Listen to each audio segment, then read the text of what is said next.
दोस्तों दोस्तों Exide industries इसके Q2 के नंबर्स आ चुके हैं। आज लगभग 1:30 बजे के आसपास इन्होंने अपने Q2 के नंबर पेश कर दिए।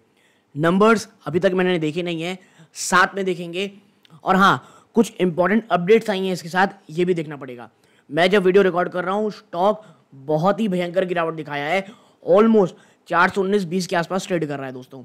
तो वीडियो को ज़रूर लाइक कर दीजिएगा ताकि वो निवेशक जो रिजल्ट के इंतज़ार कर रहे हैं एक साइड की, यूट्यूब उनको रेकमेंड करे।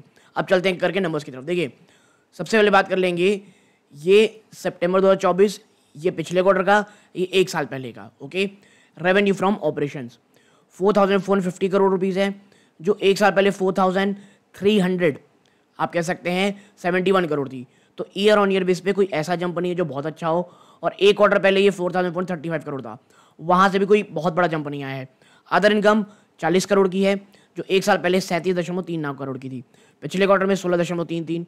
आप इन दोनों को जोड़ लें तो टोटल इनकम आपकी निकल के आएगी 4,490 करोड़ रुपीज़, जो एक साल पहले 4,408 करोड़ रुपीज़ थी। पिछले क्वार्टर में 4,452 करोड़ रुपीज़ था। तो आप एक चीज़ देखेंगे, ईयर ऑन ईयर बेस पे बढ़ोतरी तो है, लेकिन ऐसी बढ़ोतरी नहीं जो बाजार को खुश कर दे। और पिछले क्वार्टर में 4,452 करोड़ था, वहां से आप देखेंगे तो भी ऑलमोस्ट फ्लैटिश नंबर है। तो पिछले एक साल में ये जो रिजल्ट है, कोई भी ऐसी ग्रोथ नहीं दिखाया जो बहुत अच्छी लगे।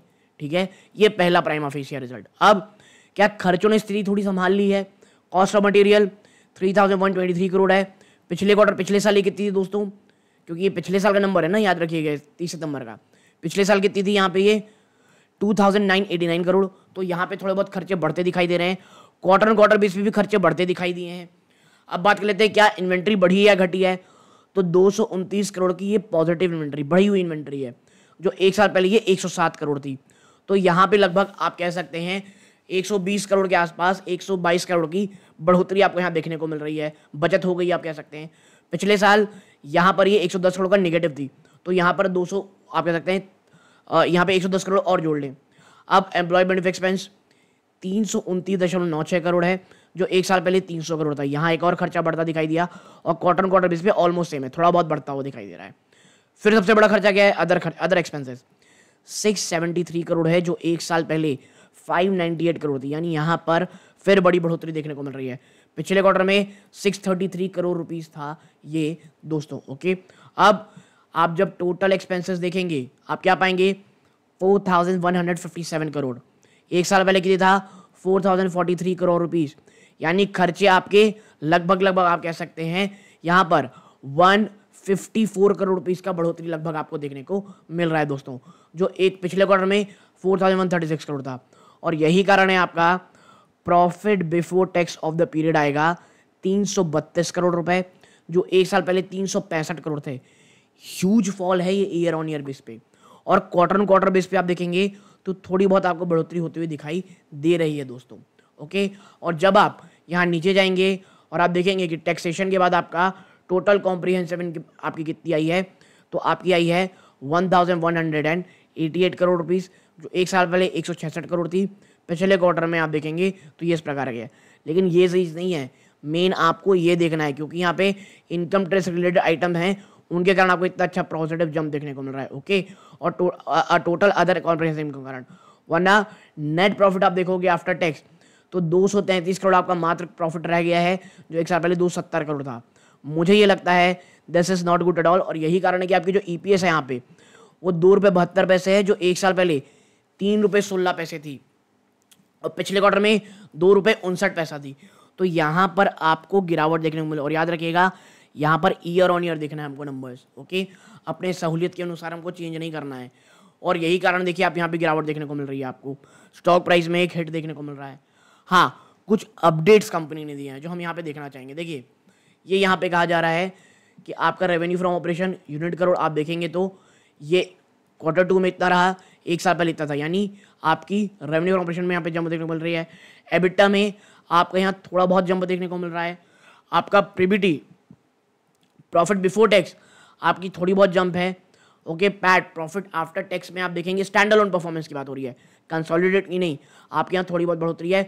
और EPS ₹3.5 है, ₹3.37। लेकिन ये स्टैंड अलोन परफॉर्मेंस। आप देखें एक्साइड ने 9% का जंप दिखा है, प्रॉफिट टैक्स ग्रोथ दिखाई है फर्स्ट हाफ में, ओके। और यहाँ पे कहा जा रहा है कि आपकी जो रेवेन्यू फ्रॉम ऑपरेशन है वहाँ पे रजिस्टर किया गया ग्रोथ 4% का और 5% का रेस्पेक्टिवली, Q2 में 4% और फर्स्ट हाफ में 5% का। बट ये उस प्रकार की ग्रोथ नहीं है जिसकी आवश्यकता थी। इसके साथ ही साथ यहाँ पे ये कहा जा रहा है कि जो इफिशिएंट वर्किंग कैपिटल मैनेजमेंट है along with current profitability level enabled us to maintain a track record of generating positive cash flows। यहाँ कैश फ्लोज की बात हो रही है। Our balance sheet remains comfortable with zero debt and high net worth। देखिए ये अच्छी चीज़ तो है, और एक्साइड को नंबर ज़्यादा क्यों मिल रहा है पता है आपको? फ्यूचरिस्टिक बिजनेस में क्या जो यहाँ पे ये कहने की बात करें, ये देखिए below are few pictures of the lithium and cell manufacturing project side. देखिए कंपनी को ये डालना ही पड़ेगा, वरना आपने जिस प्रकार के नंबर दिए कोई बहुत अच्छे नहीं दिए हैं। तो हम चीज़ें बढ़ा रहे हैं, हम आगे बढ़ रहे हैं, इसके लिए आपको डालेंगे। और देखिए कमेंटिंग ऑन द परफॉर्मेंस में ये कह रहे हैं जो CEO साहब हैं यहाँ के, अविक रॉय जी, फर्स्ट हाफ का जो साल रहा है हमने डिलीवर किया है एबिटा और मार्जिन में, और एबिटा कितना किया है 11.4% और PBT मार्जिन 9% की। Efficient procurement coupled with cost optimization initiatives have led to stability in operating performance despite high commodity prices. ये देखिए जो हाई कॉमोडिटी प्राइसेस है ना, ये एक बड़ा इशू प्रोडक्ट कर रहे हैं, लेकिन कंपनी ये कह रही है भाई हमने इतने अच्छे इनिशिएटिव लिए हैं जो नहीं दिख रहे हैं। और नियर टर्म की बात करें, बिजनेस का जो आउटलुक है पॉजिटिव है, कमोडिटी की प्राइस हैं ये अब ईज होते हुए शुरू हो गए हैं, और ये एक्सपेक्ट कर रहे हैं कि ये प्रॉफिटेबिलिटी को आने वाले समय बहुत ज़्यादा सपोर्ट करेगी। इसके साथ ही साथ we are making multiple strides and are driving strategic initiative to leverage synergies. ये देखिए ये बातें अच्छी हैं, लेकिन मुझे लगता है इस प्रकार के नंबर्स कोई बहुत अच्छे नहीं हैं। हाँ मैं ये चीज़ करूँगा, कंपनी आने वाली चीज़ों के फ्यूचर को लेकर के, लिथियम को लेकर के काम ज़रूर कर रही है। जो ऑन साइट कंस्ट्रक्शन वर्क है लिथियम आयन प्रोजेक्ट का, ये लगातार प्रोसीड अच्छे से बढ़ रहा है।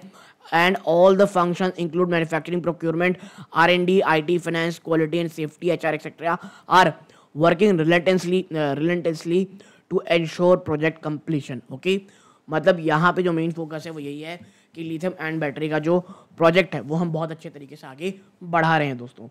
तो देखना ही होगा जो ये गिरावट है 3:30 बजे के बाद वापस से जंप में बदल जाएगी या ये गिरावट जारी रहेगी। दोस्तों याद रखिएगा आज बहुत सारे रिजल्ट और आने वाले हैं, जैसे IRFC हो गया, प्लस ग्लैंड फार्मा भी अपने नंबर आज डालने वाला है दोस्तों, प्लस IRCTC ये भी अपने नंबर लाने वाली है दोस्तों। ओके, तो आज का दिन जो है ये बहुत ज़्यादा एक्शन पैक होने वाला है। इसके साथ ही साथ बाटा इंडिया भी अपने नंबर शो करने वाली है। तो चैनल को सब्सक्राइब करके ऑल नोटिफिकेशन दबा दीजिए, ताकि जब भी मैं इनमें से जिसकी भी स्टॉक के रिजल्ट यहाँ पे डिस्कस करूँ आपकी नोटिफिकेशन बार पे उसका नोटिफिकेशन आ जाए दोस्तों। ओके, यहाँ तक जुड़े रहे, बहुत बहुत धन्यवाद। ये वीडियो का अंत है। जय हिंद।